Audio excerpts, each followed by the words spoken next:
जय श्री कृष्ण दोस्तों। आज बात करेंगे श्री भगवत गीता भाग 2 के विषय में। जब अर्जुन के सामने संसार का यह सत्य सामने आया तो वह मन की चाल को समझने लगा और उसे एहसास होने लगा कि सच में वह अब तक मन का ही गुलाम बना रहा और भगवान श्री कृष्ण की वाणी को सुनने के लिए और उत्सुक हो गया। दोस्तों, मैंने अक्सर देखा है बहुत लोग श्री भगवत गीता का अध्ययन तो करते हैं और ध्यानपूर्वक सुनते हैं, परंतु जीवन में उतार नहीं पाते। और ऐसा इसलिए अनुभव हुआ कि महाभारत युद्ध को जब बाहर का युद्ध समझ लिया जाता है तो सार बात जल्दी से समझ नहीं आती। बहुत लोग कहते हैं कि अर्जुन तो एक माध्यम थे, श्री भगवत गीता सार तो समस्त मानव जाति के कल्याण के लिए है। यानी आज के समय में भगवत गीता ज्ञान अपने जीवन में धारण करते हैं तो हमारे जीवन में क्या असर होगा, यानी अर्जुन के परस्पर अपने आप को रखना होगा। तो आइए साथ मिलकर श्री भगवत गीता की गंगा में डुबकी लगाते हैं। हे माधव, आपके चरणों में कोटि कोटि प्रणाम। मैंने सुना है श्री भगवत गीता ज्ञान से बहुत से भक्तों का उद्धार हुआ है, मानवों का कल्याण हुआ है। क्या मुझ जैसे अधम का कल्याण हो सकता है, वह भी आज के जमाने में जो ना मेरे हृदय में भक्ति भाव है, ना कोई नियम साधन है, यहाँ तक कि कोई पूजा पाठ की विधि नहीं है। क्या मैं इस जन्म में आपके काबिल हूं? मेरा मार्गदर्शन करो माधव। हे पार्थ, सौभाग्य है उस व्यक्ति का जो अपने आत्म कल्याण के लिए चाह रखता है, प्रेम भक्ति सागर में गोता मारता हुआ भगवत प्राप्ति कर लेता है।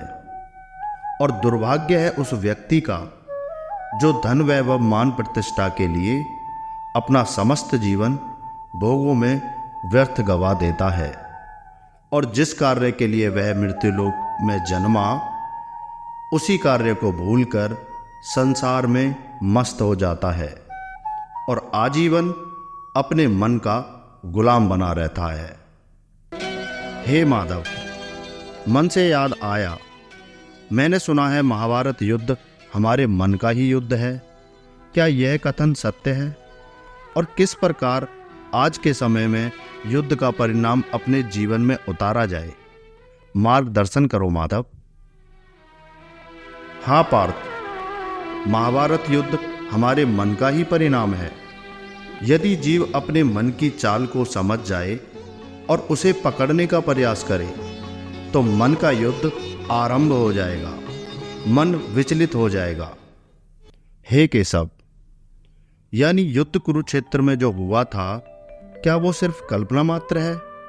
यदि वह मन का ही युद्ध था, क्या कोई और विधि या समाधान नहीं था जो बिना युद्ध लड़े हो सकता था? हे पार्थ, क्या तुमने ऐसा व्यक्ति देखा है जो अपने माता या पिता को मरने से पहले शमशान में प्रतिदिन रोने जाए, उनकी याद में विलाप करे, जबकि उसे पता है उसके माता पिता का देहांत एक ना एक दिन निश्चित हो जाएगा? नहीं माधव, ऐसा तो कभी नहीं हुआ। भला मरने से पहले कोई क्यों रोएगा? बस इसी प्रकार अर्जुन के मन में जो मोह भय का जाल बना हुआ था उसे तोड़ना बिना युद्ध के संभव नहीं था। और महाभारत युद्ध सिर्फ बाहरी युद्ध नहीं बल्कि आंतरिक युद्ध का प्रतीक है। यह युद्ध आज तीर तलवारों से नहीं होता बल्कि हमारे विचारों, इच्छाओं और संस्कारों के बीच होता है। अर्जुन की तरह हमें भी हर दिन यह निर्णय लेना होता है क्या सही है और क्या गलत, क्या धर्म है और क्या अधर्म। हे केशव, आखिर मनुष्य जीवन का उद्देश्य क्या है? धर्म अधर्म क्या है? हे पार्थ, लाखों योनियों में भटकने के बाद मनुष्य जन्म मिलता है और मनुष्य योनि में ही कर्मों के अनुसार भगवान को प्राप्त किया जा सकता है, जिसे भगवत प्राप्ति कहा जाता है। यही प्रत्येक व्यक्ति का जीवन का उद्देश्य है, अर्थात फिर से उसे अन्य योनि में जाना होगा। क्या अच्छे कर्म करने से या पूजा पाठ या दान करने से भगवत प्राप्ति संभव है? हे माधव, मार्गदर्शन करो। हे पार्थ, अच्छे कर्म और पूजा पाठ से जीव का कल्याण तो हो सकता है, परंतु भगवत प्राप्ति वह रास्ता है जिस पर साधु, संत, सन्यासी और भी अन्य भक्त चलने का प्रण लेते हैं, मगर बहुत गिर जाते हैं। बहुत गिरने के बाद फिर से चलते हैं, लेकिन मंजिल उसी को मिलती है जिसके मन में सच्ची चाहत और सच्ची लगन है। परंतु मृत्युलोक की हवा लगते ही जीव सब भूल जाता है। वह फिर परिवार में, व्यवहार में मगन हो जाता है। संसार के सभी विषय भोग उसे प्यारे लगने लगते हैं। मकान, दुकान, धन, वैभव, कामकाज सभी कार्यों में व्यस्त हो जाता है, लेकिन जो संकल्प गर्भ में लिया था उसे कदापि याद नहीं करता। हे प्रभु, जीव का जन्म होता है वह तो बालक रूप होता है, परंतु जब बड़ा होता है तो परिवार के लोग उसे याद क्यों नहीं दिलाते? यार दोस्त, भाई बहन, नातेदार, रिश्तेदार सभी तो संसार की ही बातें करते हैं, भगवत प्राप्ति की तो कोई बात नहीं करता। कोई एकमात्र ऐसा उपाय है जिसे सभी जीवों को याद आ जाए। हे पार्थ, सबसे पहले हमें मन की ओर दृष्टिकोण करना होगा। यह चंचल मन कुछ ना कुछ नया भोगने को कहता है। महंगी गाड़ियाँ, बड़े मोबाइल, ब्रांडेड कपड़े, स्वादिष्ट खाना, आकर्षक चेहरा। मन चाहता है लोग मुझे जाने, मैं सबसे ऊपर दिखूं, मेरा मान सम्मान हो, जिससे असंतोष बढ़ता है और मन हमेशा और चाहिए की स्थिति में रहता है और व्यक्ति इस अनमोल जीवन को व्यर्थ गवा देता है। जिस प्रकार बहते हुए पानी में अपना चेहरा साफ दिखाई नहीं देता, लेकिन जब पानी शांत होता है तो हम अपना चेहरा स्पष्टता से उसमें देख सकते हैं। उसी प्रकार जब मन में वासनाएं, इच्छाएं और चिंता की हवा चलती है तो आत्मा का प्रतिबिंब उसमें साफ नहीं दिखता, लेकिन जब मन स्थिर होता है वह ईश्वर का अनुभव उसी शांत मन में होता है। हे केशव, मन को एक जगह पर स्थिर करना तो बहुत मुश्किल कार्य है। कोई ऐसा उपाय बताओ जिसे मैं अपने मन को स्थिर कर सकूं और अपने स्वरूप को देख सकूं, जिससे मैं भगवत प्राप्ति कर सकूं।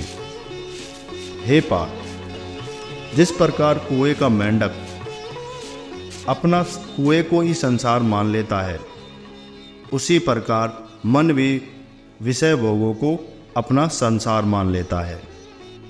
मन को सही दिशा दिखाने के लिए विवेक और ज्ञान की तलवार का वार करना होगा और मन की सभी इच्छाओं को काटते हुए निरंतर भजन करना होगा। चाहे जीवन में कैसी भी परिस्थिति हो, परंतु भजन को जीवन का उद्देश्य बनाना होगा। क्या भजन करना होगा? यानी भजन करना ही जीवन का उद्देश्य है? हाँ, भजन ही एकमात्र उपाय है जिसे लक्ष्य को भेदा जा सकता है, आत्मा को परमात्मा से मिलाया जा सकता है। हे पार्थ, महाभारत युद्ध का आंतरिक अर्थ भजन करना ही था, जिसमें कौरवों ने मन के विकार यानी काम, क्रोध, लोभ आदि का किरदार निभाया और पांडवों ने श्रद्धा, विवेक, संयम, प्रेम आदि का किरदार निभाया। और युद्ध का मैदान यानी यह संसार और शरीर, जहां हर पल संघर्ष है। हे पार्थ, संसार का सबसे कठिन कार्य भजन करना है। चाहे मन लाख काम करने को तैयार रहता है, परंतु भजन के नाम पर वह दूर भागने लगता है, डरने लगता है, जबकि भजन करना ही उसका असल उद्देश्य है। हे माधव, आप कहते हैं भजन करना ही जीवन का असल उद्देश्य है, परंतु मेरा मन कैसे माने कि भजन करने से ही भगवत प्राप्ति निश्चित हो जाएगी। हे पार्थ, सतयुग में योग से भगवान का अनुभव किया जाता था। त्रेता युग में यज्ञ और अग्निहोत्र से भगवान प्रसन्न होते थे। द्वापर में प्रत्यक्ष रूप में भगवान की सेवा लीलाओं से मुक्ति मिलती थी, परंतु कलयुग केवल नाम आधारा, सुमिर सुमिर नर उतर ही पारा। कलयुग ही ऐसा युग है जिसमें भजन करके भगवान के स्वरूप का दर्शन किया जा सकता है। और ना जाने कितने ऐसे संत हुए जिन्होंने भजन के माध्यम से भगवान का साक्षात्कार कर लिया। जैसे संत नामदेव जी, नाम लेते लेते भगवान उनके घर भोजन करने के लिए आने लगे। भजन से भगवान सेवा भी स्वीकार करते हैं। संत तुलसीदास राम का नाम जपते जपते काशी में हनुमान जी से भेंट हुई, फिर भगवान श्री राम ने उन्हें दर्शन दिए। संत एकनाथ रोज गंगा स्नान कराते थे श्री कृष्ण को। संत तुकाराम, जिनके पास श्री कृष्ण स्वयं गाथा सुनने के लिए आते थे। संत रामकृष्ण परमहंस, जिन्होंने समाधि में प्रत्यक्ष दर्शन किए। ऐसे ना जाने कितने संत हैं जिन्होंने भजन के बल पर भगवान को मजबूर कर दिया दर्शन के लिए। इसीलिए बिना किसी चिंता के भजन करो। हे प्रभु, आप कहते हैं भजन ही जीवन का उद्देश्य है, फिर मैं क्यों संसार में भटक रहा हूं? भजन के लिए तो एकांत का होना जरूरी है। क्यों ना सब छोड़कर किसी वन में वास करूं और निरंतर भजन करूं। और वैसे भी मन संसार में रहते हुए कैसे एकाग्रित रह पाएगा? हे पार्थ, तुम क्या सोचते हो, किसी वन में साधना करने से भगवत प्राप्ति हो जाएगी?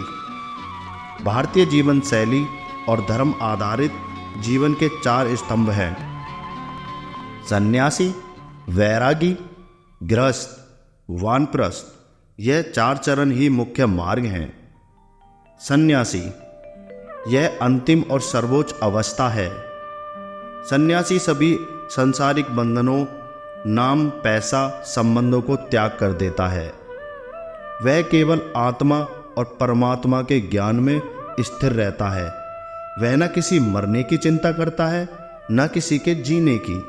वह न भूख की परवाह करता है, न प्यास की। दूसरा है वैरागी। वैरागी कोई एक आश्रम नहीं है, यह एक भावना या स्थिति है। गृहस्थ भी वैरागी हो सकता है यदि उसका मन संसार में रहते हुए परमात्मा से जुड़ा हो। वैराग्य का अर्थ है मोह से मुक्त होकर स्थित प्रज्ञ होना। वैरागी वह है जो संसार में रहते हुए संसार में नहीं फंसता। जैसे कोई अभिनेता अपना किरदार निभाता है। तीसरा है वानप्रस्थ। वानप्रस्थ जीवन का तीसरा चरण है। जब बाल बच्चे बड़े हो जाएं, जिम्मेदारियां पूरी हो जाएं, तब व्यक्ति सांसारिक मोह छोड़कर अध्यात्म की ओर जाता है। वानप्रस्थ वह सेतु है जो गृहस्थ को सन्यासी बनाता है। और चौथा है गृहस्थ। इसमें व्यक्ति विवाह करता है, परिवार बसाता है और सामाजिक, धार्मिक, आर्थिक कर्तव्य निभाता है। और साधक अपनी जिम्मेदारी के साथ भजन भी करता है। यह चरण जरूरी है ताकि समाज और अगली पीढ़ियां चलती रहें और सृष्टि का यह नियम भली भांति चलता रहे। हे पार्थ, विधि के विधान को कोई नहीं टाल सकता। तुम्हें विधि के अनुसार यह कार्य सौंपा गया है, इसे पूर्ण करना तुम्हारा कर्तव्य है। अगर सभी वन में जाकर भजन करेंगे तो सृष्टि कैसे चलेगी?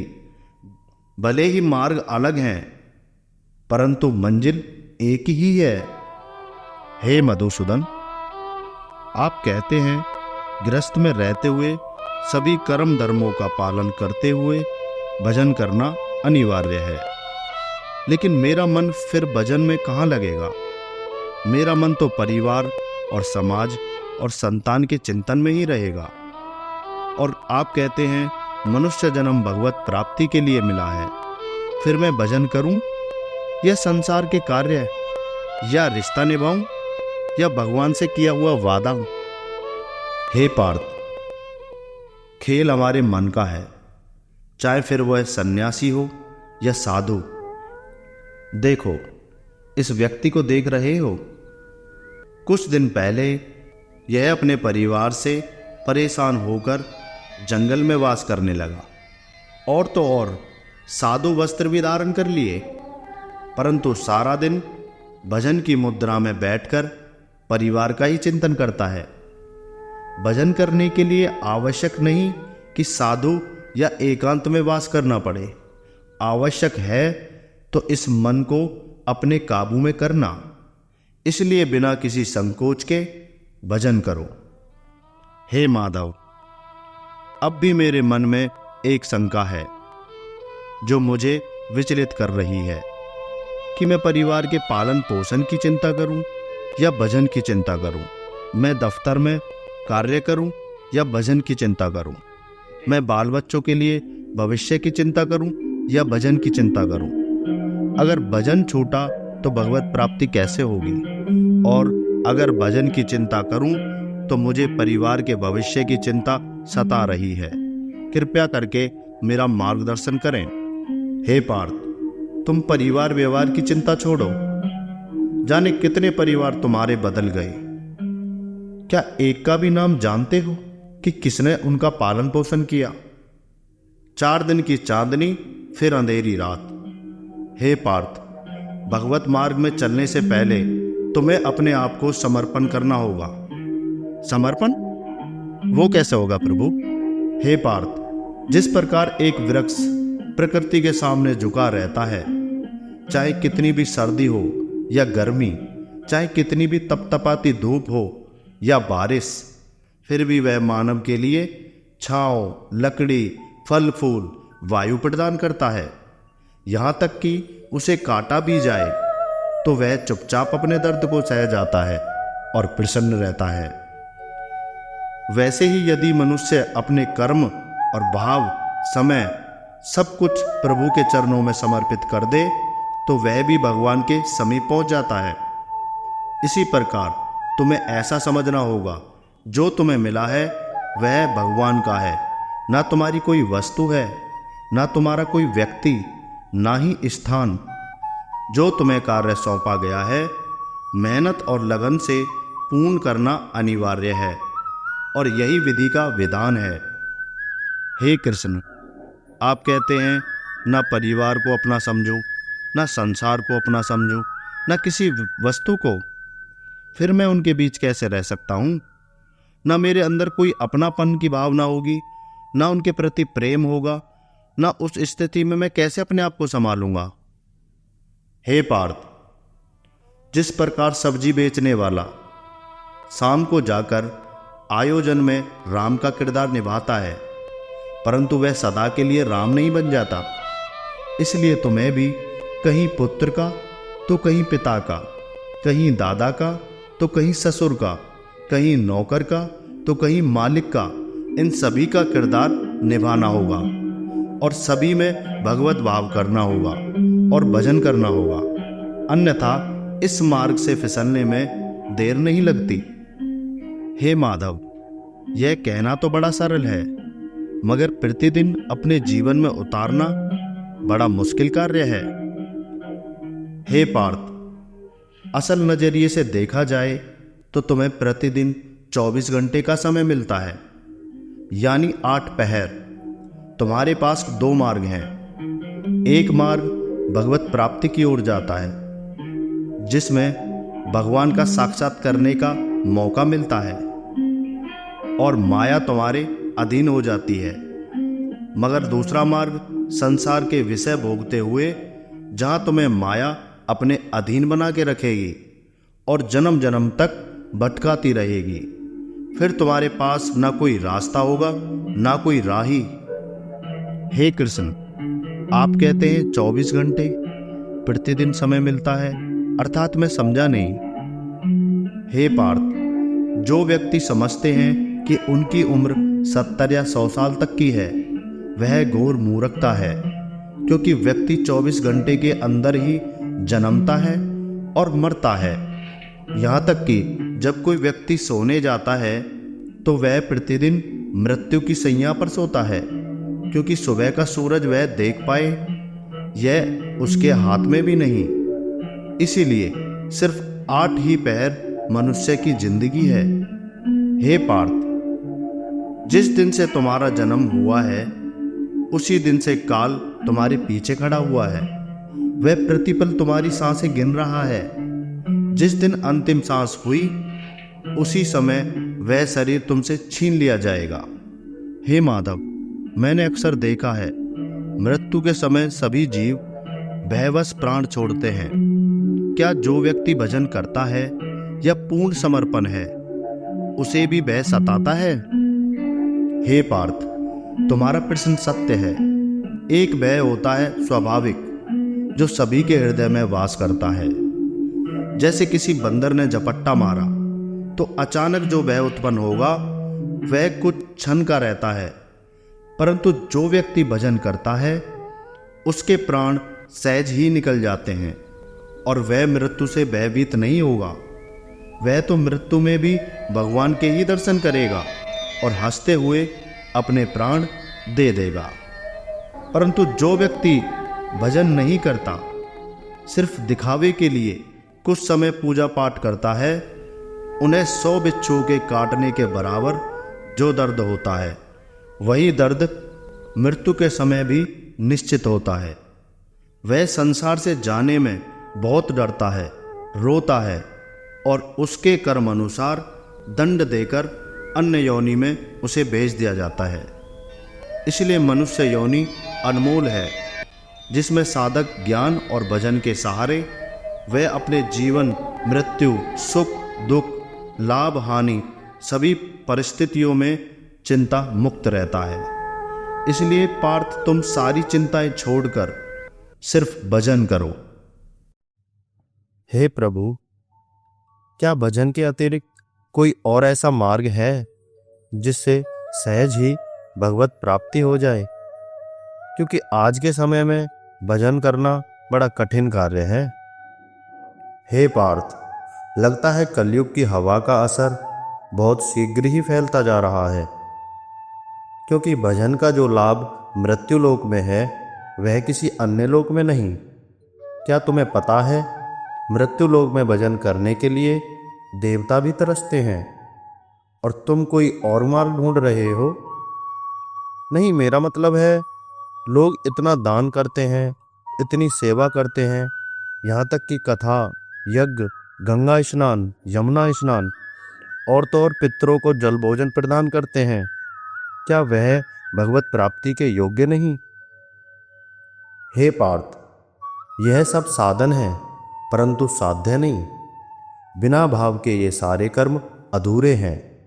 यदि दान, अहंकार, दिखावा या पुण्य संचित करने के लिए किया जाए तो वह स्वर्ग तक तो ले जा सकता है, परंतु भगवत धाम तक नहीं। भगवत धाम जाने के लिए साधक पूर्ण रूप से समर्पण होता है और भगवान पर अटूट विश्वास होता है। यानी समर्पण और विश्वास भजन के माध्यम से ही मजबूत होते हैं। जैसे माँ सबरी इतने घने जंगलों में सिर्फ प्रभु राम का चिंतन करती थीं और निरंतर इंतजार करती थीं। उनके आसपास रहने वाले संत उन्हें नित्य भक्ति को लेकर कोई न कोई ताना मारते रहते थे, परंतु उन्हें किसी से कोई शिकवा नहीं, कोई गिला नहीं। लेकिन ऐसी पूर्ण निष्ठा से जो वह इंतजार जो उन्होंने किया, प्रभु राम ने उन्हें दर्शन दिए। और देखो, प्रहलाद भक्त, जिनका इतना अटूट विश्वास, जिन्होंने निर्जीव खम्भे से भगवान को प्रकट कर दिया। हे पार्थ, समर्पण और अटूट विश्वास कोई पहले दिन से प्रकट नहीं होता। धीरे धीरे भजन का अभ्यास विश्वास और समर्पण में बदल जाता है। इसलिए पहले बिना किसी चिंता के तुम भजन करना आरंभ करो। जय श्री कृष्ण दोस्तों, जैसा हमने संतों से सुना है, जैसे जीवन में भोजन आवश्यक है, वैसे भजन भी आवश्यक है। बहुत से ऐसे युवा साथी हैं जो संसार के चिंतनों में ही सारा दिन बिता देते हैं, परंतु कुछ समय अपनी अंतरात्मा को अवश्य दें और खुद से विचार करें कि हमारे जीवन जीने का जो तरीका है वह सही है या गलत है। मिलते हैं अगले वीडियो में। जब तक के लिए स्वस्थ रहें और प्रसन्न रहें। और हाँ, हमारा हौसला बढ़ाने के लिए चैनल सब्सक्राइब करें। धन्यवाद।